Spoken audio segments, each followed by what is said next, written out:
I meant to talk about serialization of books in the last video, but I mostly concentrated on word count. So in this video, I'm going to talk about how to serialize your fiction, or why you should, or whether you should.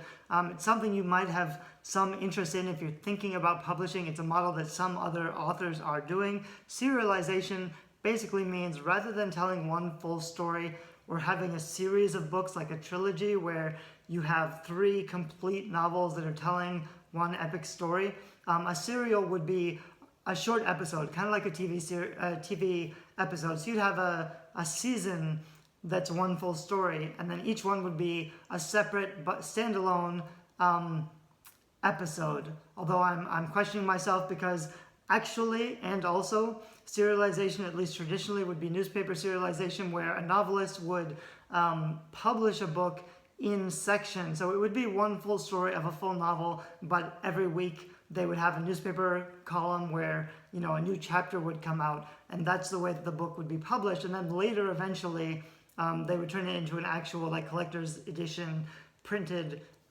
book.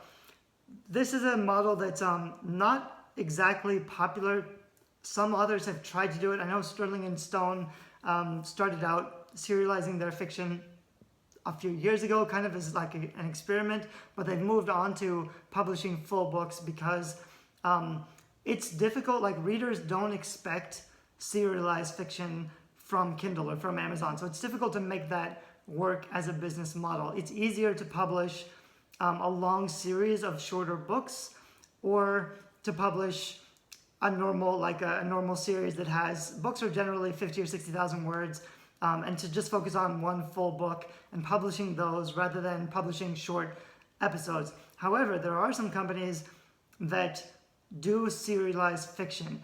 Some of them are paid, some of them are not paid. One example kind of is Wattpad. Wattpad is a place where you can publish your fiction for free. There's a huge reader audience. A lot of readers are there because they get free books. It's a good place for authors who are starting out to get feedback and potentially build an audience. However, Wattpad doesn't transition to paid books very well. So you could build a really big audience and get tons of reads. You might get a lot of comments, but they may not be high quality editorial critique comments that'll actually improve your writing.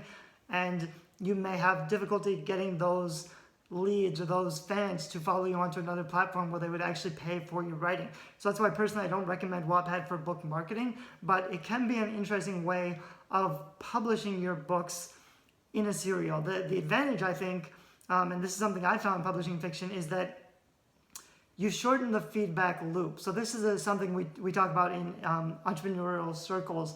The feedback loop is, if you're launching a new product or something, you want more feedback faster. You don't want to spend a year building something and then find out that it's totally wrong for the market, nobody wants it, nobody likes it. That's what most authors do when they publish books. They publish a book by themselves and they hope that readers like it. And that's, if they didn't plan it well, if they don't know their market, if they don't know what readers of the market actually like, they're going to make a lot of mistakes, and then they have to work really hard at marketing because they've written something that doesn't satisfy readers. So if you're learning to write, it makes sense to shorten the feedback loop, which means you put out chapter by chapter to an audience who likes or knows the genre you're trying to write in, and make sure you're satisfying readers.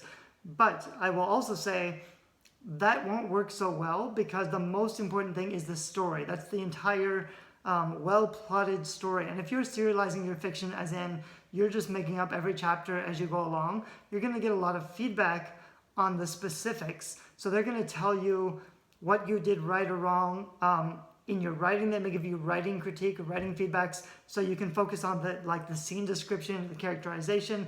That will improve your writing, but it won't improve the story. And it's really important to get the story right, because you can clean up all of your writing and have like immaculately polished professional prose, beautiful writing.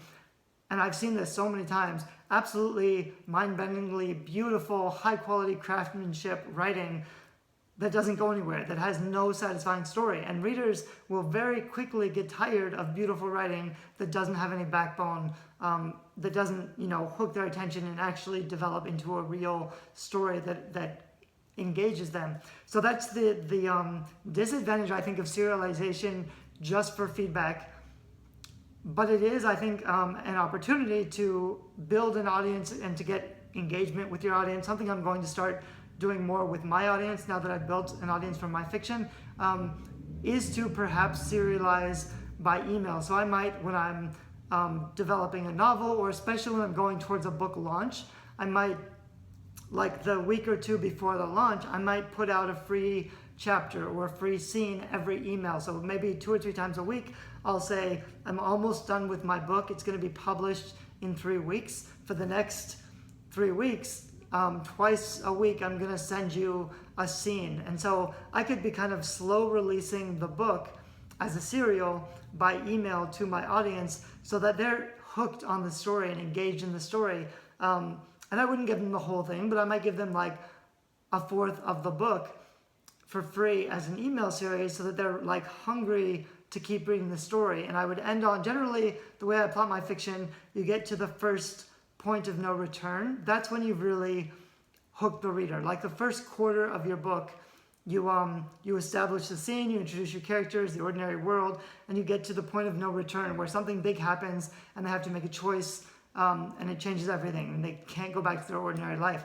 If you can get readers to follow you and reach that point, they're going to be really invested in the story. So if I could, and this is probably something I'll do more often, if I could serialize the first quarter of my novel, perhaps on Wattpad, perhaps on some of the other sites. There are some, for example, there's some iPhone app or sites that work on a subscription-based model where readers pay to serialize, to get serializations of the authors that they follow. So for example, they would get a few chapters for free and then they would pay 50 cents per chapter to upgrade and keep reading the story. It's kind of like a, what's the word, Angry Birds model for publishing. I think that's a really interesting model. I don't know how popular it is or how many of those readers would pay for the work, but something I'm interested in exploring more because I have really played with kind of serialization, but more testing the market by putting out short starters of books rather than finishing the entire novel. I could talk more about, well, I'll talk quickly about how that's actually hurt me, because what I've done is put out beginnings of novels, and then I've been going back and finishing the novel and relaunching the same project, which is not a good idea actually, because Amazon prioritizes new releases. So what I found is these books that have been out for a while, they've been out for a year, and I've updated them, put out a new cover, doubled the length of the book, and then tried to relaunch it. It was difficult to get the rankings as high as I wanted them because Amazon really features newer releases in their results. It's easier to rank well with a new release. So what I'll do from now on, I'll still build my list with kind of short samples, but I'll take that off of Kindle and I'll republish the full book as a new project when the full book is finished. That's something I'll do from now on. I do think serialization is an interesting model. I do think I'm going to play around with some different serialization strategies. I'm writing a blog post about all of this stuff, so I'm going to link to that down below. And in the blog post, I'll link to some of the other subscription-based serialization apps and websites and platforms that I've got some interest in. If you're interested in finding out more about those, the basic value for me would be trying to hook readers by reaching a broader audience on other people's platforms rather than just trying to compete on Kindle or just putting it out on my own website, which gets a limited amount of traffic, or to my own email list.